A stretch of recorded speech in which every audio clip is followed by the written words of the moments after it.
જો જીવનમાં તડાકો ના હોય ને તો ભડાકો કરવાની મજા ન આવે. એટલે બોડી નથી બતાવતો તમારા ભાઈ જોડે બોડી છે કા? આ તો આળસ આવે છે ને એટલે. ચલો એ બધી વસ્તુ સાઈડમાં કરીએ ને. આ છે રિયલ બાઇટ્સ ની નવી વસ્તુ તૂટી ફૂટી રસ્ક. ચલો ઝાપટી નાખીએ ફટાફટ.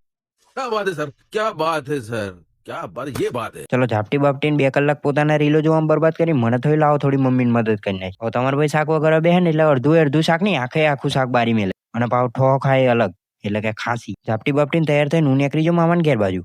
ફટાફટ પહોંચી જાઉં ઓડીને પહોંચી જાય ફાઇનલી મામાને ઘેર 2 વાગે. હવે કંઈક હોય તો બતાવું નહીં તો પછી મળું તમને હાંજે. હાંજની ગરમ ગરમ ચા તૈયાર છે પણ આ લોકો ચા ના આવીને ખાટલા નીચે બૂમો પાડી રહ્યા છે. એક ની પાસે 2 જણ છે.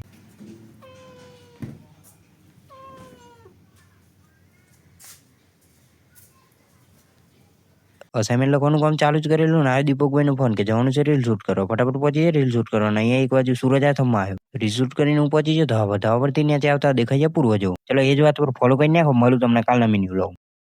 એટલે આ તો મને જોઈને ના હશે. એટલે ખરેખર તો મારા તાન જોઈને ના આવવું જોઈએ.